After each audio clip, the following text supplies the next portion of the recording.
Hey, Coach. We'll start away from basketball.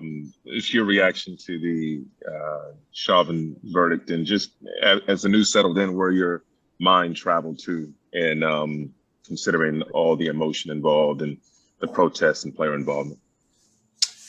Yeah, it's bittersweet. Obviously,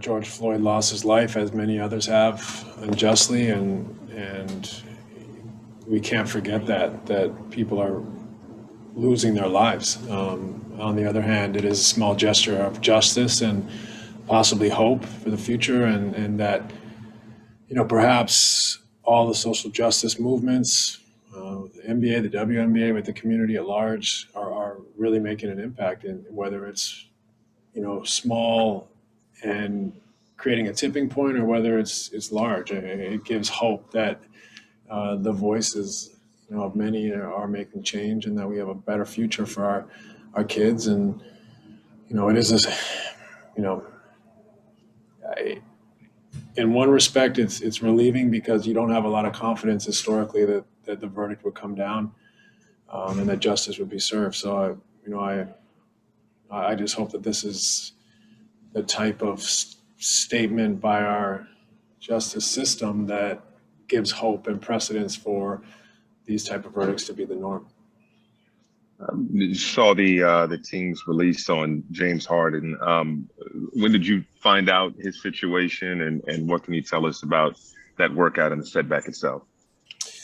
Really, I knew I was at the workout, but we didn't know until he'd have the scan, and so I just found that news as well. So, yeah, we'll back to square one. We'll rehabilitate him and get him back whenever we can. And who knows when that'll be, but we'll support James, and we'll support our performance team in getting him back and in his best condition as possible. And hopefully that comes, sooner than later, but that there's no guarantee. So we just keep chipping away. We keep moving forward, and we hope for a speedy recovery. Malika Andrews, ESPN. Did you see, Steve, maybe what happened with James? Did he fall? Did he stumble? Was it just something that you needed the MRI to reveal because he was sore? What was he experiencing? He just felt it. He didn't fall or stumble or anything out of the ordinary. He just felt, you know, um, something maybe in the ballpark of a strain, and so just a setback. And then the scan revealed that he did suffer a setback. So um, there's not much more to it other than just disappointment, and that we have to rebuild and get him going again. Alex Schiffer, The Athletic. Steve, I don't want to look too far ahead, but you only have 8 guys available tonight, and traditionally you've obviously rested Blake and occasionally Kyrie with back-to-backs. Just given how close you guys are to the player minimum, have you thought about switching that game plan up at all, given where the roster's at? Yeah, I think we have 9 tonight, but there is a chance Blake could play back to back. We'll see how it goes tonight and make those decisions tomorrow. But it's tricky, it's a tricky stretch for us here. We're getting very close to the playoffs. We're dealing with many different kind of physical ailments on different fronts, and so navigating the schedule is going to be as important as our performances in some respects. So. Very difficult stretch for us coming up here, and we just got to stay positive, chip away, try to get better, and also not allow guys to be overexposed, and succumb to unnecessarily injuries. Brian Lewis, New York Post. Hey, Steve, this is a twofold. When you look at the schedule, how confident are you that you would get James back for any kind of tangible amount of the regular season? And secondly, where do you stand with Kevin's health? I think Kevin's is more positive. I think he's had a scan, and it's more of a day-to-day thing. We'll see if it's in the next few days or more, but it's not, the scan was not alarming or negative in that respect. So we're hopeful that he can be back soon. And James, he'll be back when he's back. That may not be to the playoffs. It might be sooner. I don't know, and we have no control over that other than working as hard as we can to support him and getting back to full health and being able to play again. And we're prepared for whatever that may be. Christian Winfield, New York Daily News. Hey, Coach, given how many guys you have down, is it fair to say that this is kind of like the quintessential, I guess, stay ready group stretch in which that you're going to need to rely on those guys to kind of be able to survive these next few games? For sure. I mean, all those guys got to play.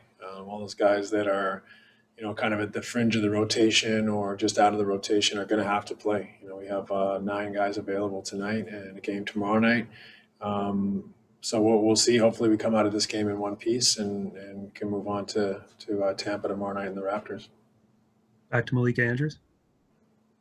Steve, shifting gears a little bit, I was just wondering if you've had a chance to talk to players, take their temperature since this verdict has come out so recently, if they've had a chance to see it even because they were on the court warming up, et cetera. I'm sure a bunch of them have seen it or heard, if not all of them. I only got here 20 minutes ago and have done my COVID testing and meeting with my staff, so I haven't seen really or talked to any of the players, but I'm pretty sure they're aware. Stephen Bondi, New York Daily News. Hey, Coach, I was actually going to ask, whether you guys watched the verdict together, but I guess you didn't or weren't able to. But, as far as these games are concerned, where you don't have 2 of the big 3 or, sometimes none of the big 3, what do you hope to get from these games as it relates to moving forward and what you guys can, how it translates to the playoffs, and in what ways can it help you realize, what you guys need to do to succeed in the playoffs?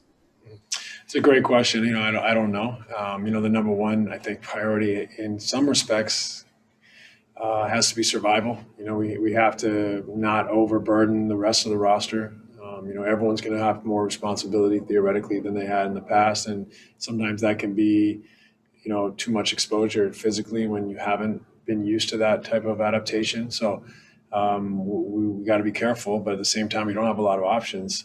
And so how do we navigate that, I think, is going to be very tricky. And then just still staying positive and demanding that we are a competitive group and connected and we play together and play for one another and have that fighting spirit and keep moving this thing along and see what we can build out of this adversity. See if we can build some resolve and some connectivity or whatever it may be that'll serve us down the road. Last question, Michael Grady. I'm sorry if you've been asked this already, Coach, but on Nick, do you know any more information on Nick, and Reggie's included in that too with health and safety protocol on the timetable there and what happened in there? Yeah, I don't. I just know that they're in the protocol. I'm not sure how long that is going to last or what that entails. I don't know the testing, kind of to test out of that or what it is right now. I think it's still pretty early to understand exactly what we're dealing with. But for tonight, they're both in the protocol and unavailable. Thanks, Coach. Appreciate it. Thanks, everyone. Appreciate it.